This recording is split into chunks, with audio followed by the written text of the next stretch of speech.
Chapter 4. The crowd was now completely silent between installments, watching with rapt attention. A forgotten explorer 2 centuries lost was now the most searched and studied name on the Terran datanet. News corporations and data miners furiously dug through his past, trying to find archival footage, photos, even old social media records. A dusty server was pulled from Facebook's archive and given life again, just for the chance at getting some insight into this now hero. Okay, so it's been 8 days, and I'm trying to record sparingly. Daniel talked to the camera like a friend. Probably he was doing it as a way to stave off isolation. His skin looked better and his scars had begun to fade. I know that I may have enough power to keep going, but I definitely don't have unlimited data storage. He swept the camera around the cave, and he'd clearly been busy. A bed of plant material and covered with 2 blankets lay against one wall. Near the mouth of the cave, there was a workspace cleared for tools and bits of metal from the ship, hooked up to the solar panels. And by a cookfire was a large pile of canned and packaged food. So I don't know what to call this place. I was going to name it after Prospero's island from The Tempest, Daniel grimaced. But I don't remember what it's called. Sorry, Mr. Davis, I don't remember 11th grade English that well. He looked at the purplish-orange sky. I guess I'll call it Prospero. Daniel glanced at the food. At least I've got plenty of food. Between that and the water, which I tested, I should be able to survive here a year or so, which is good because these guys. He panned the camera down to show some shaggy, dog-sized crustaceans crouched in the shade a few meters the entrance. Are toxic. It's a shame, too, I was hopping to get a good boil on. They're kinda skittish, but check this out. Daniel set down the camera and picked up a leafy branch. He dipped the tip of it in a jar of peanut butter and held it out. Come on, little guy, here you go. One of the creatures shuffled slowly towards him, warily eyeing the food. This guy loves peanut butter. They all do. I woke up this morning and they were pounding the cans on rocks trying to get it open. Come on. The creature, looking like a cross between a lobster and a yeti crab, quickly shot out a pincer to take the branch. It immediately scuttled back, enjoying its prize and making a bubbling, chirping sound. Daniel laughed. There you see, I might have some friends on this trip after all. He picked up the camera and started back inside. I think I'm going to call him Horace, the horseshoe yeti. You like that, Horace? He turned back to the mouth of the cave, but the creatures were gone. He'll come around. Typical Horace. Well, I'm going to try to get my plasma cutter working because there's a locker on the ship that I can't get to without going through a bulkhead. Take care. Take care, Captain. Horseshoe yeti. The director looked at her companions. Horseshoe yeti. President Durinian shook his head, grimacing. No, it could. Hrovashi, the ambassador said flatly. In their language, it means friend of the people. Well, ain't that some she? The president was cut off by Daniel's next log entry, his hair and beard much longer now. He looked tired and somewhat worn. He was fiddling with the apparatus of the camera and then set it down as the picture sharpened. Well, fuck. I guess it's day 109 and I just accidentally erased my last 4 entries. I guess I'll put in a call to tech support. He laughed and seemed to drift off in his focus. He caught himself and took a breath. So let me sum up and take you on a trip. The camera rose and he began walking down a cleared path towards the water. Daniel deftly stepped over rocks and vegetation. His feet seemed to know the way very well. After I met Horace and the gang, I decided to follow them home. I found a whole little colony of these guys. He came around a rock wall and into a medium-sized cove. There were dozens of the little crabs, scuttling about on piles of mud and rock, with plant material draped over it. They're great, it's like a termite mound meets an ant colony. They're constantly building. He panned the camera over several structures, and many of the crabs waved their limbs at him and crowded around his feet. Hey guys, no peanut butter today. Daniel spun the camera around to talk to it. Now at first I thought these things were just animals, but they're smart. Check this out. He focused on a crab that was trying to pry open some sort of mollusk. They eat the sea snails, but they have to crack open the shell to do it. That's Horace, and I taught him a trick. As he watched, Horace set the snail down and scuttled over to a nearby rock. Flipping it over, he retrieved a small shiny object and went back to the mollusk. They've been taking bits of metal from the wreck and using them. They reinforced one of their mounds with a system panel in Horace. He watched as the crab placed a metal shard on top of the mollusk and then grabbed a rock. Using the rock as a hammer, it split open the shell. Horace is using tools, but that's not what's crazy. He moved over to show another crab doing the same thing. That's Patrick. I never taught him how to do that. The camera spun back to Daniel's smiling face. Horace showed him. His eyes looked worried. Oh crap, I think the battery is. Take care, Captain Chapter 5, San Francisco.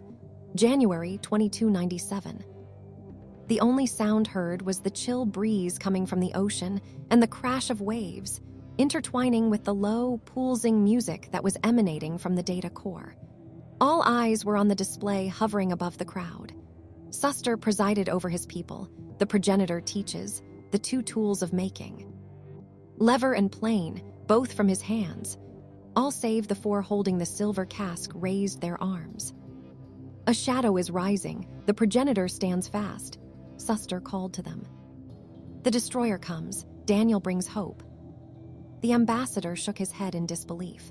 A young human lost far from home had taught some creatures the basics of tool use, and they had made him a god. This doesn't make sense. The Hrovashi aren't religious fanatics.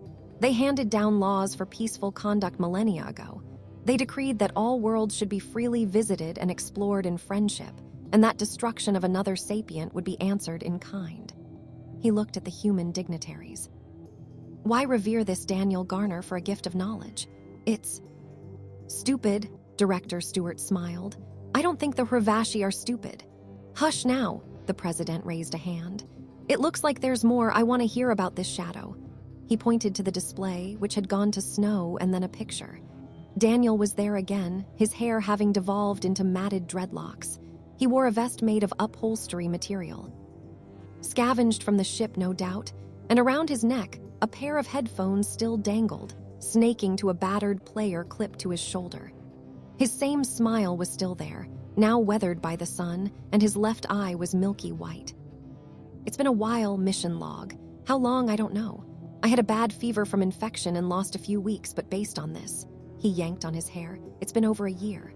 Time is tricky on a world that never gets dark to begin with, but add in some cheers and shitting my brains out for a while and you just kinda go with it.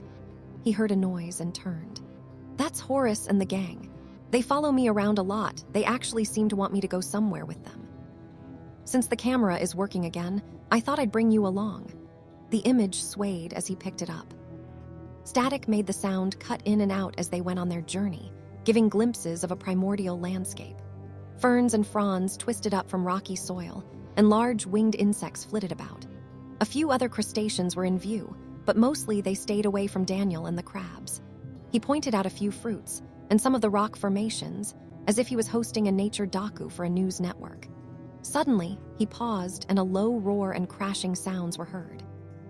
Daniel crouched down, the crabs were chattering at him. What is that, guys? Is it danger? He looked into the camera. Let's go find out. He slowly crept forward through the brush and up to a ridgeline. He looked out and his jaw dropped. Looking in the camera, tears welled up in his eyes and then the scene was revealed. It was a crab colony. At one time it had been similar to the one near his cave, but now it was a nightmare. Mounds were smashed and burrows dug up, and in the midst of it a large, squid-like shelled creature measuring over 4 meters tall fed upon its prey. It bellowed and lashed out, one of its pincered limbs grabbing and cracking open a crab, then tossing it into its gaping maw. Oh, fuck TH, the picture ended. The destroyer comes, Suster called. Daniel stands against, was the refrain. All right, so that squid monster thing is bad news, Daniel said to the camera, back in his cave now. Behind him was a large collection of metal and tools. I did some scouting, and it looks like that guy is the apex predator around here. They move up and down the coast and wipe out a colony every few months, leaving only the unborn to hatch and move on. That's why Horace and the guys don't stand a chance. They live less than a decade before they get eaten. He turned away with a wet, hacking cough. Damn, I was hoping it was just my eye, but I think the radiation from the anomaly is finally catching up with me. He held up his hand, and it was red with blood. I'm pretty sure there's cancer in my lungs, and my joints are hurting too. He smirked at the camera. It's a good thing I'm not a doctor, or I'd be worried. He took the camera over to the pile of scrap and set it down, and started working. Horace and 2 other crabs were nearby, sifting through bits of metal and sorting them somehow. So the squid has a shelled body, and from what I found, he hefted a bit of found shell the size of a dinner plate. It's about 4 centimeters thick. I can't get through that with my spear. but what can get through it is. Daniel held up a piece of metal with a sketch on it. A steam cannon. It's going to be a metal tube with a weight and a rod in it and some fern material over the mouth of the tube. I can build a base that will hold a fire, and there's some water in the tube behind the weight. Heat and pressure keep building until it gets strong enough to break through the material, and bam. He smacked his hand with his fist.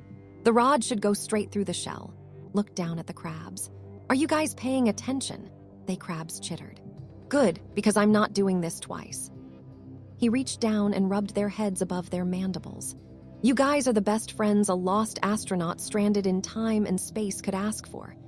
Daniel turned back to the camera and put his headphones in and started nodding his head. Still a good song. All right, we've got some work to do. I figure we've got about a week before that squid's migration takes him here. Take care. Take care, Captain.